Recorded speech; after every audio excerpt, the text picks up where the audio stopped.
Defending on FC26 is hard, and it will remain that way. But you need to understand the timing of your switches and how to control your central midfielders, because that is something so many of you are doing wrong. I see it all the time in my coaching sessions. Guys, defending with CMs does not mean that you take your CM and then run back with them. Your CMs are a part of your defensive line. Therefore, they need to act as one. As you can see in this example, I am defending with all my team. I'm also using offside traps. Now, what do I mean when I say CMs are a part of your defensive line? Look at this.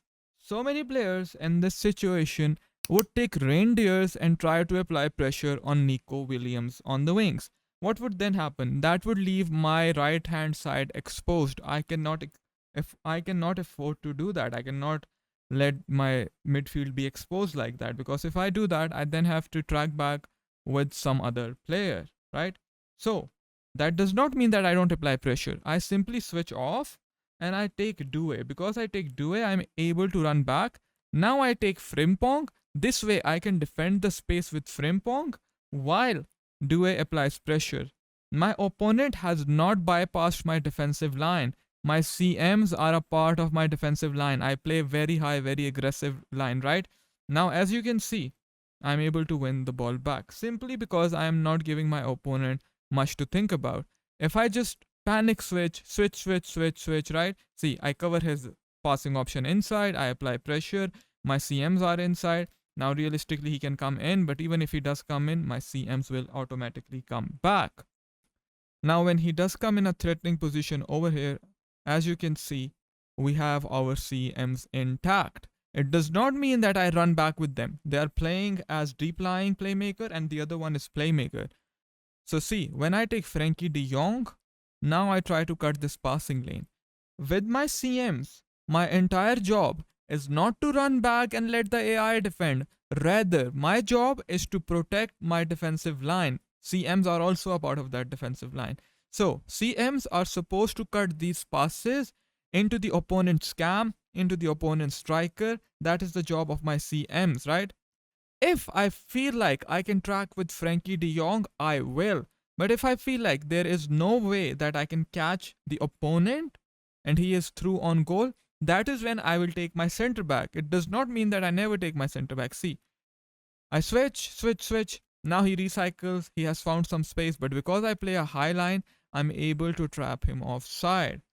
You cannot give your opponent easy way through your own midfield. One of my trainees in school was making this mistake. Talking about school, guys, you must join my school community if you're serious about leveling up. We are already at 105 members. Thank you all for your support.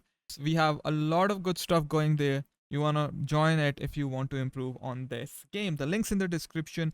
I look at your gameplay. It's like having a coach in your pocket. I update the course daily as well. See, Camavinga is his CM. It's because he breaks his defensive lines. He's not able to defend this. Look, this Chouameni would have been positioned better and this Camavinga should have stayed here because he broke his CM's defensive line by overcommitting Camavinga on the wings and ignoring the risk in the middle of the park. The opponent finds a pass inside. When the opponent is on a counter attack like this, see, so many of you guys will simply take Frankie de Jong and run back. No, guys, that is not what I mean. I have seen this mistake, and you guys make this mistake.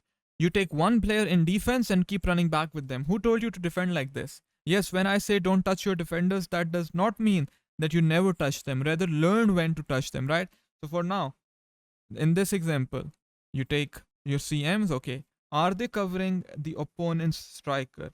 Are they cutting the passing lanes into his wingers and the cams? They are. So this means I can afford to apply pressure with my cam or with my striker. And that is exactly what I want to do as a defender in this situation, right? See, when he bypasses my defensive line, he finds the pass inside. I feel like, okay, I can't come back. That is when I take my defender.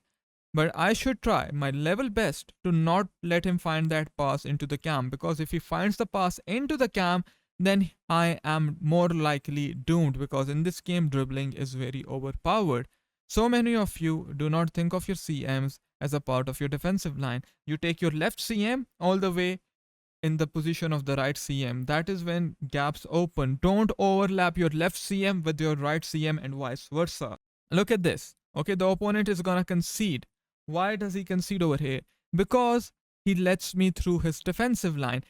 His Petri Gisharu shouldn't be overcommitted in this position. Look at the gap that has been created because Petri was overcommitted. Now I can play my attack the way I want to and find Claudia Pina. Because of Petri being out of position, fullback out of being position, look what happens, guys. His Rudiger pulls out of position as well because he's pulled out of position.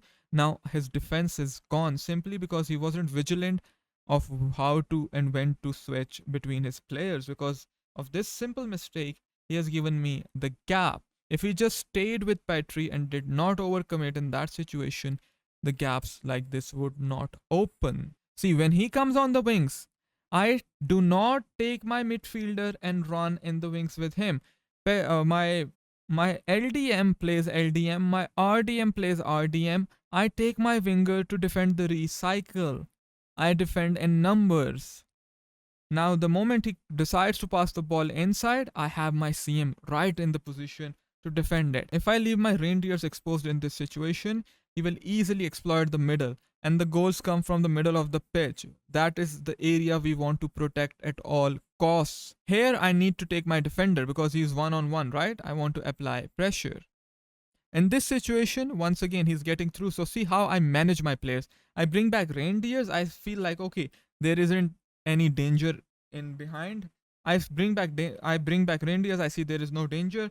I then switch right stick flick to my Rafinha, and with Rafinha I run back because I want to defend with numbers. I want my right mid getting involved. I want my left mid getting involved in defense. Because of this, now I can track his run with my left back and apply pressure on the ball with my right mid using second man RB pressure. Okay, this way, see guys, I'm able to apply pressure. He is being pressed and he is being forced to pass the ball inside. Now my Frankie de Jong is there, my defensive line is intact. I end up winning the ball back simply because he is not able to get through my defensive line. I defend in number. When you learn that your defensive line starts with your attackers and your CMs, your defense will improve. Never take one guy and run back. Look at this again. Offside trap, timely. I switch. I end up winning the ball back. Defending is all about structure and understanding defensive lines. Now, check this video out here to learn how to beat such defenders.